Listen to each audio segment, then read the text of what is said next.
Au TEP, les frères et sœurs, et bienvenue dans cette nouvelle vidéo. Et nous disons bravo à l'Afrique qui s'éveille et qui se réveille. Actuellement, ce qui marque le mot qui fait la une de l'actualité, généralement quand on pense à la nouvelle administration américaine, c'est les tarifs de douane. Oui. Depuis que le président Trump a pris le pouvoir, il a annoncé qu'il devait imposer les tarifs de douane de 25% sur les produits qui arrivent de l'extérieur vers les États-Unis. Et les premiers pays les plus impactés sont le Canada et notamment le Mexique, qui sont déjà dans une alliance, l'ALENA, de libre-échange, un accord de libre-échange entre les pays nord-américains de l'Amérique du Nord. Mais malgré cela, le président n'a pas tenu compte de cela, a imposé des tarifs de douane. Donc, ces pays sont très impactés et ils ont demandé un sursis sur ces produits parce que ça allait les affecter. Le tarif de douane qui devait entrer en vigueur en début février a donc été reporté pour début mars. Nous sommes en début mars, de quoi est-ce qu'il est question? Actuellement, les tarifs de douane sont également négociables. Le président américain déjà est revenu sur la décision en disant désormais ça va s'appliquer. On est encore en train de traîner, on est en train de revoir la formule. Ça va s'appliquer 25%, mais ça ne va pas sur tous les produits. Il exempte les produits, pas exempté, il réduit le taux des produits énergétiques exportés vers les États-Unis. Notamment l'hydroélectricité que le Québec exporte ou le pétrole que l'Alberta exporte vers les États-Unis vont connaître un taux de 10%. Donc, nous voyons qu'on est encore l'application de ces taux de douane risque de connaître encore le problème.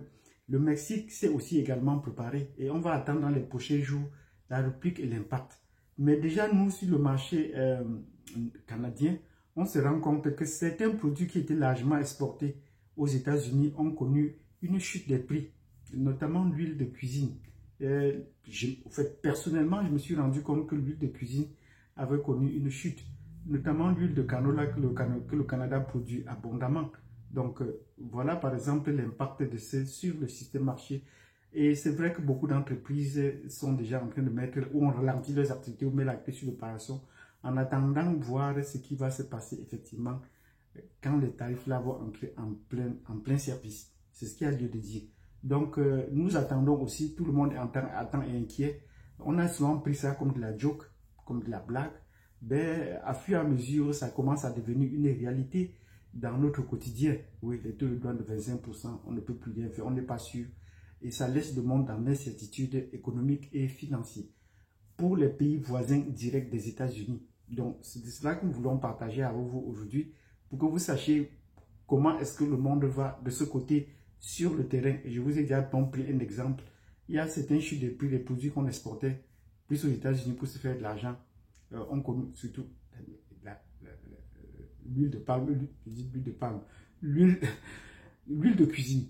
Donc, merci d'avoir suivi cette vidéo. Si cela vous a plu, s'il y a encore des questions à poser, n'hésitez pas. N'oubliez pas de nous mettre des pouces, de nombreux pouces et de cliquer sur la cloche de notification. Et je vous donne rendez-vous à la prochaine vidéo pour la suite de l'actualité géopolitique en Amérique du Nord spécifiquement et comment ça se vit au Canada depuis peu.